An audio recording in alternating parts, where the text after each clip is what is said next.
In a quiet town where peace once lived, a woman stitched her dreams in silence, until love tore every seam apart.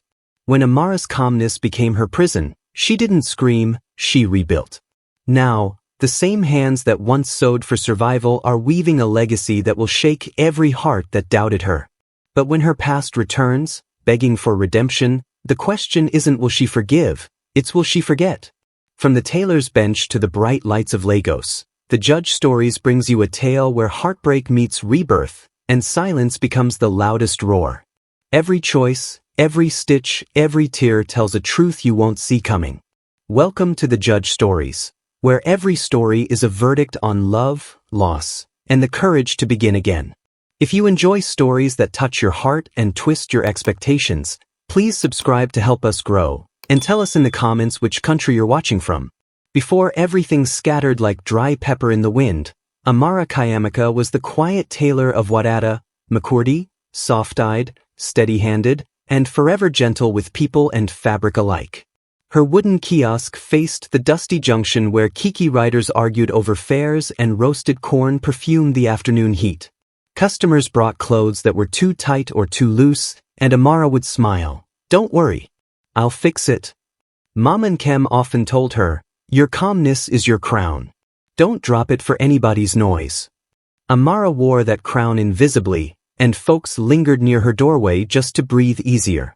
One noon, when the sun refused to mind its business, Lazarus Okafor arrived with a torn pocket and a restless grin. He sold car parts at the mechanic lane near Modern Market and shook hands like a counselor on campaign. Loud laughter, quick stories, faster promises. But when Amara said, "Good afternoon, sir," his confidence tripped. "Afternoon, beautiful peace." The name stuck. Peace Woman. He returned the next day with a shirt that didn't need fixing, then another, and another. He filled the room with talk, childhood scrapes in Onitsha, deals that nearly happened, an ex who shouted like police siren. Amara stitched and nodded. "It is well." He would study her smile, as if silence were a language he wanted to learn. Soon, the street began to gossip. "Amara, that radio man is always around you. Hope you're not planning to marry noise." She only blushed and threaded her needle. Yet something new hummed in her, a soft, private melody. Mom and Kem noticed her daughter now swept the floor to the rhythm of love songs and paused longer at her phone before bedtime. "If he loves your peace," Mama said gently, "may he also protect it." Weeks stitched themselves into a pattern. Him arriving with dust on his shoes and stories on his tongue. Her measuring cloth, measuring words, measuring what this could become. One evening rain threatened but held, and the sky dimmed to mango gold. Lazarus stood by the sewing machine, heart louder than his voice. No restaurant lights, no rented violin, just the whir of the motor and the scent of starch and lavender. He knelt, shy for once, and raised a small ring that caught the last light. "Marry me, peace woman. I've had too much war." The market women outside clapped. A Kiki horn answered like a trumpet. Amara's yes was quiet, but it filled the room. She leaned on the table and laughed into her palms, overwhelmed, grateful, a little afraid. He placed the ring on her finger and rested his forehead against her knuckles as if praying. In that moment, everything felt tailored to fit. Needle, thread, promise, peace. The wedding of Amara and Lazarus was loud enough to shake the church windows in Makurdi. The choirs sang as if angels were competing for microphone rights. Mom and Kem danced with a wrapper tied tightly around her waist, her laughter rising above the drums. Lazarus wore a white senator's suit that caught sunlight like blessing oil, while Amara stood beside him in a simple lace gown, her smile soft and glowing. "My wife doesn't talk too much," Lazarus told the crowd, "but her silence speaks louder than noise." Everyone laughed. Amara blushed, unaware that those words would one day echo differently. Their early days of marriage glided like a song with no skipped beat. In their small two-room apartment near Old Otukpo Road, Amara created warmth out of simplicity. The curtains smelled of lavender soap, and the kitchen was alive with aromas of egusi, jollof, and grilled fish. Every evening, Lazarus came home with exaggerated stories of his business day. "You won't believe, my peace woman, a customer tried to price a Mercedes gear like groundnut," he'd say, and she'd giggle. He'd eat her food with joy and sigh, "Your face alone is my therapy." On weekends, they sat on the balcony, sharing roasted plantain and laughing at the neighbors' quarrels. He'd hold her hand and whisper, "One day, I'll build you a big house in Abuja. You'll see." Amara's eyes glowed with quiet faith. To her, love wasn't about noise, it was about peace, presence, and prayer. But slowly, almost unnoticeably, cracks appeared. At first, Lazarus came home a little later each night. He said he was closing business deals, but his laughter on the phone started sounding rehearsed. Then came the subtle complaints. "Amara, can't you ever raise your voice? You're too calm." When she smiled to soften his irritation, he added, "Even your laugh is shy. Can't you laugh like normal people?" It confused her. Wasn't this the same man who said he loved her peace? Now the silence he once praised began to irritate him. When she didn't argue, he called her boring. When she tried to speak up, he called her dramatic. She began to wonder which version of herself he wanted. One Sunday morning, while they dressed for church, Lazarus muttered, "You know, sometimes I feel like I'm married to a pillow, soft, quiet, always there, but lifeless." He chuckled at his own joke. Amara froze, the lip gloss trembling in her hand. She forced a smile, pretending not to hear, but the words burned like acid beneath her skin. That night, after the lights were off and the ceiling fan hummed gently, Amara lay awake. She turned to look at her husband snoring softly beside her. "Maybe peace isn't enough for some men," she whispered into the dark. Her chest ached with the weight of unspoken pain. Somewhere in her heart, a small crack widened, but she still prayed before sleeping, asking God to keep her calm, even as the wind began to change. The first argument between Amara and Lazarus wasn't loud, it was quiet in the most painful way. He had come home late again, the scent of foreign perfume following him like a ghost. When she asked gently, "You didn't pick my call," he laughed, "Business, peace woman. Stop acting like a jealous wife." The word jealous stung like pepper in her chest. She wanted to reply, but her calmness tied her tongue. For days, the house felt heavier. The laughter that once lived in their small apartment had packed its bags. Lazarus stopped telling his dramatic stories. Instead, he scrolled through his phone, smiling at invisible messages. Amara tried to bridge the gap, cooking his favorite pounded yam, leaving love notes on his shirts, but his responses became colder than the harmattan wind. One evening, as she served his food, he pushed the plate slightly away. "You're too predictable, Amara. Same food, same face, same peace. Don't you ever get tired of being so quiet?" She smiled faintly. "I thought you loved peace." He scoffed. "There's peace and then there's boredom. You've crossed the border." That night, Amara cried silently into her pillow. Not because he insulted her, but because she realized the man she married was slowly becoming a stranger in her home. Then came Tonia, Lazarus's younger sister, a whirlwind in human form. She arrived just for a few days, but her presence filled every corner with criticism. "Sister-in-law, your stew tastes sad," she said one evening, dipping a spoon carelessly. "You're too gentle. Even this house is quiet because of you." Amara smiled and continued washing dishes. But each word landed like a slap. Worse still, Tonia whispered in Lazarus's ear at night, loud enough for Amara to hear. "Brother, this your wife is like a ghost. Are you sure you didn't marry her out of pity?" Amara heard every word. And when she looked at Lazarus, he didn't defend her. He only sighed as if the gossip had some truth. That silence hurt more than shouting ever could. Soon after, Lazarus began staying out late again, this time coming home with his shirt smelling of coconut perfume. He'd laugh at unseen texts, calling someone my excitement. Amar never asked again who it was. She only whispered, "It is well," though her heart trembled. One Sunday, Mom and Kem visited and immediately sensed the tension. "My daughter," she said quietly, "peace is a gift, but it must never turn you into a prisoner." Amara smiled weakly and replied, "Everything is fine, Mama." But deep inside, she knew that the peace she once wore like a crown was slowly becoming her chain. That night, She prayed longer than usual. God, she whispered, if peace no longer lives here, teach me how to find it again. And in that quiet prayer, something in her spirit shifted, like a door unlocking from within. Sunday evenings used to be Amara's favorite, smelling of stew, clean laundry, and gospel music drifting from the neighbor's radio. But this one was different. The air inside the house felt thick, like something was about to snap. She had spent the entire afternoon preparing Lazarus's favorite meal, pounded yam with spicy chicken stew. She arranged the dining table, placed flowers she picked from the compound, even lit a small candle. She wanted to remind him of their early days, the laughter, the warmth, the love that once lived here. When Lazarus walked in, his shirt unbuttoned and his phone glued to his ear, he didn't even say hello. He ended the call and dropped his keys with a sigh. Chicken again? He said, frowning. Amara, you don't have creativity. You're even boring in the kitchen now. Amara froze. Before she could answer, Tonia, lounging on the couch scrolling her phone, added sharply, It's true, sister-in-law.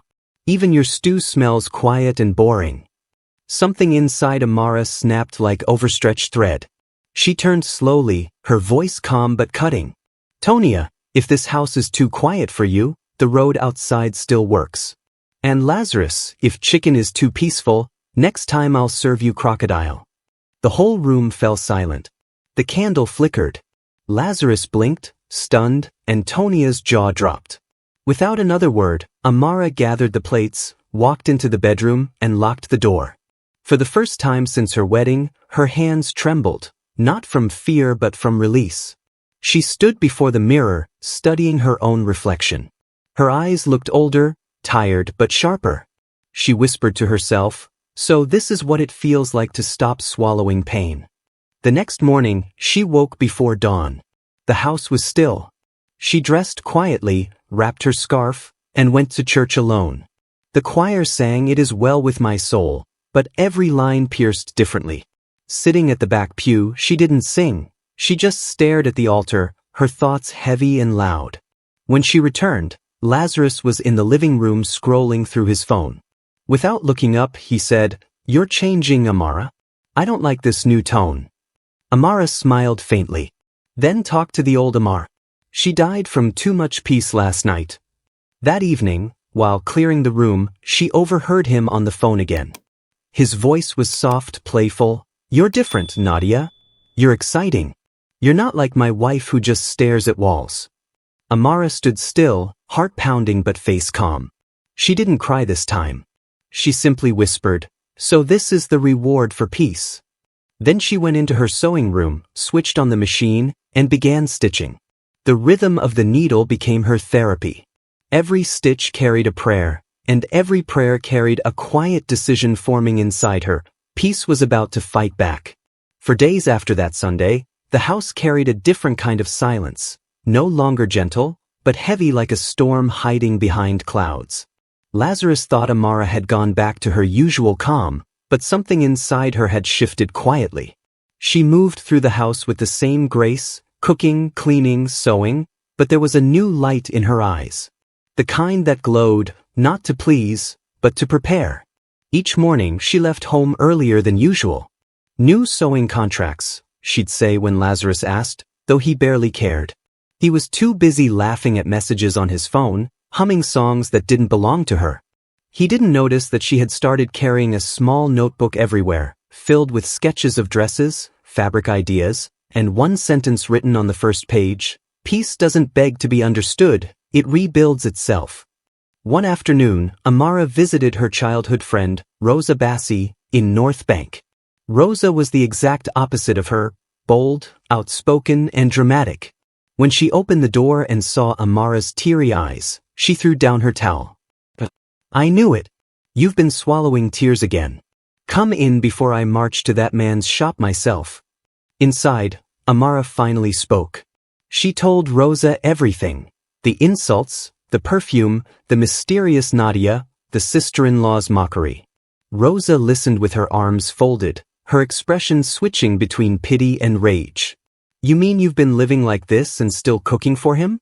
My sister, even Jesus flogged people in the temple. You better wake up. Amara chuckled through her tears. It was the first real laugh she'd had in months. Rosa joined her, the laughter rising until it turned into something healing. Then Rosa held her hand and said, "Listen, you need a break. There's a women's tailoring collective in Lagos, designers who share ideas and grow together. Go there. Find yourself again." At first, Amara shook her head. "Rosa, Lagos? I don't know anyone there." Rosa smiled knowingly. "Good. You'll meet the woman you used to be." That night, Amara packed her sewing machine, folded a few clothes, and placed her wedding ring gently inside her Bible. She didn't cry. She just whispered, "Lord, give me strength." When she told Lazarus she was going to Lagos for business expansion, he didn't even look up from his phone. "Go. Maybe the city will teach you how to be interesting." She smiled faintly. "Yes, I think it will." And that was how the quiet tailor from Makurdi boarded a night bus heading south, her heart heavy but determined. As the vehicle sped past the dim lights of the city, Amara stared out the window, watching her reflection fade and whispering, "Peace is not leaving me, I'm taking it somewhere it can grow." The first thing Amara noticed about Lagos was its noise.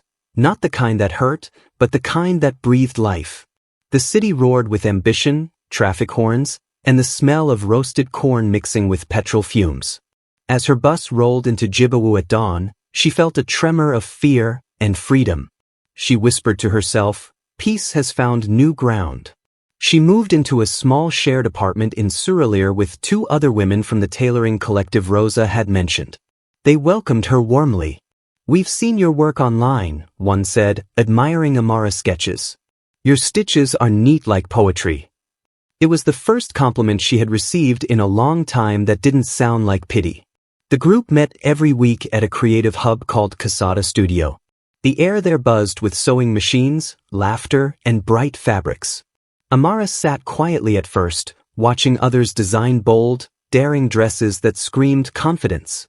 But one day, she decided to try something different, a bright orange gown with dramatic sleeves. It was louder than anything she'd ever sewn. When she wore it, the mirror didn't show a shy woman anymore. It showed someone reborn. The other designers cheered. "Peace woman, you've arrived, oh," one shouted, clapping. That nickname followed her from Makurdi to Lagos, but this time it didn't feel like a joke. It felt like a title she had earned. Soon, she opened an Instagram page, Casada Threads by Amara. Rosa helped her choose the name. "Because your piece has become a brand," Rosa said over the phone, laughing. Within weeks, her posts began trending. Her designs, colorful, daring, and elegant, spoke louder than words. Clients from Ikeja, Lekki, and even Port Harcourt sent her messages. One evening, after a long day of work, she sat on the rooftop of her apartment, watching the city lights flicker like tiny promises. The wind brushed her face, and she smiled to herself. "I didn't leave peace behind," she whispered.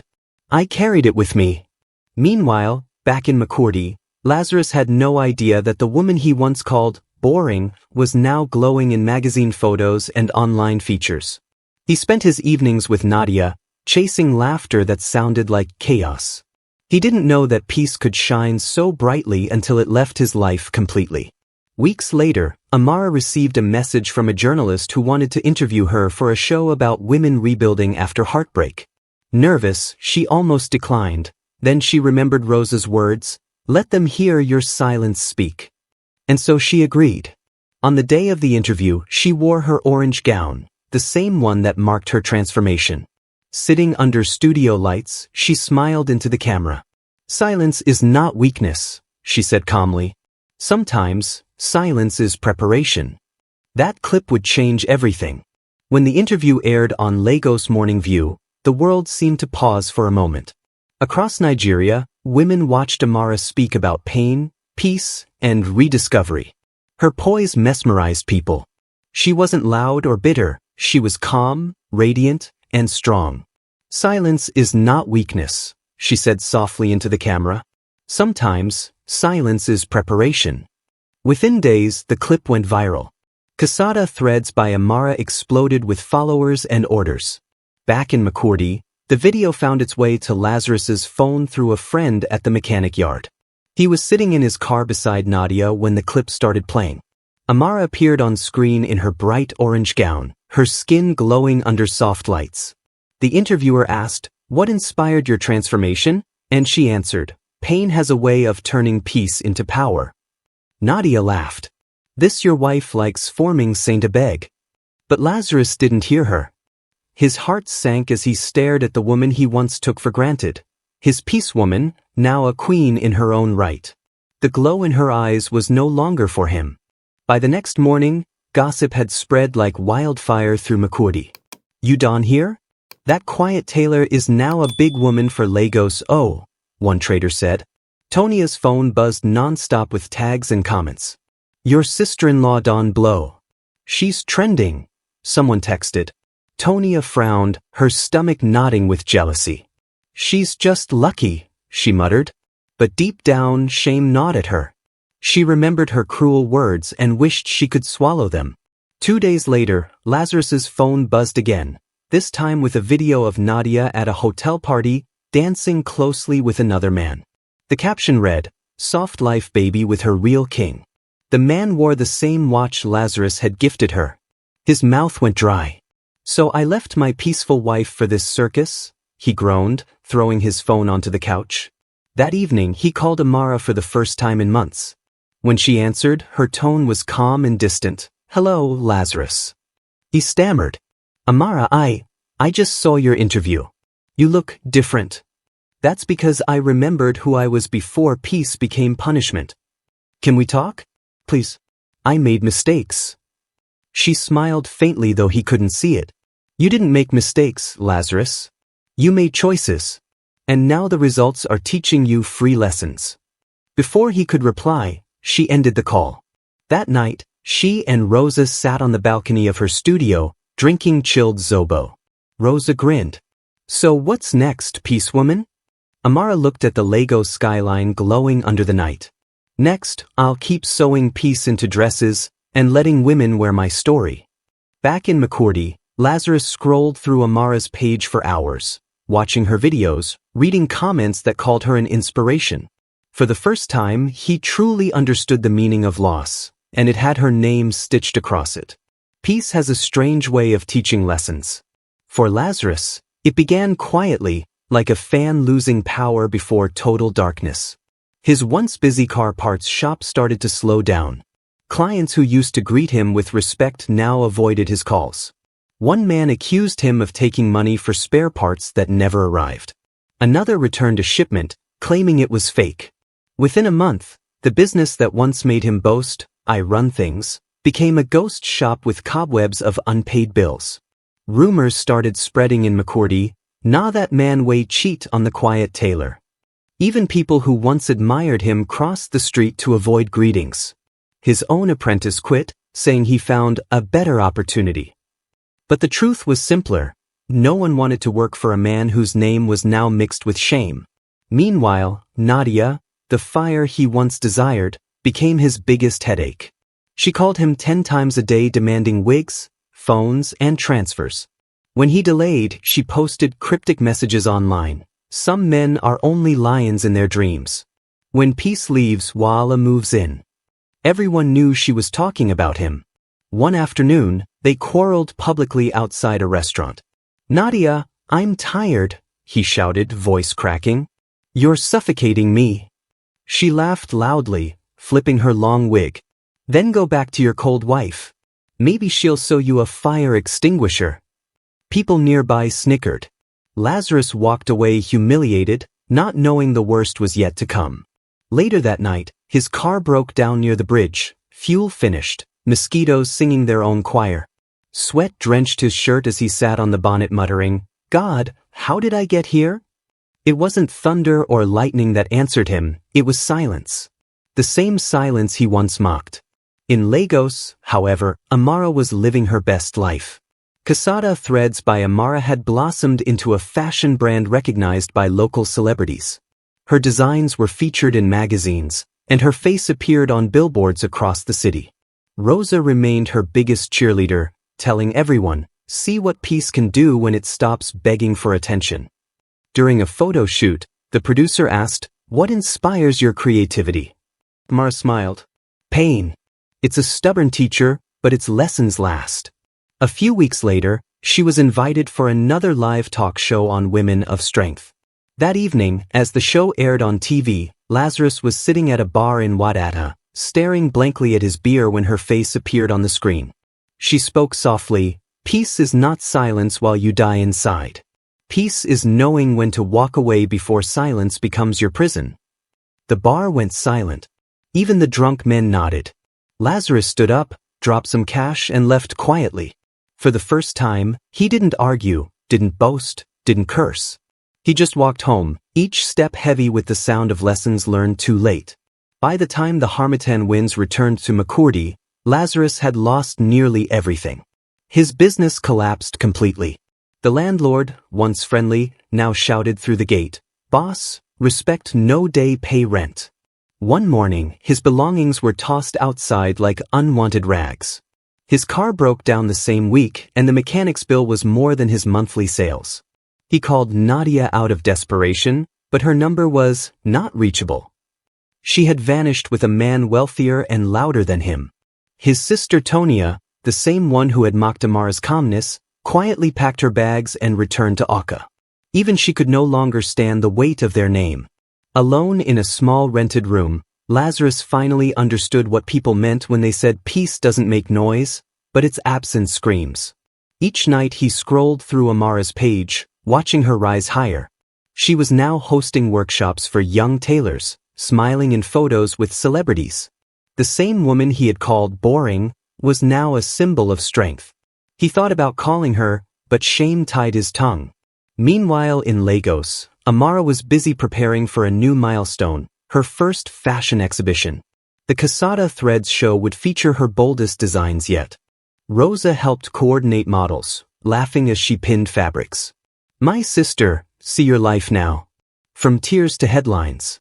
God really knows how to promote peace." Amara smiled. "Sometimes, God allows heartbreak so he can tailor you for purpose." The event was a success. Cameras flashed as her models walked the runway in Ankara gowns inspired by her journey.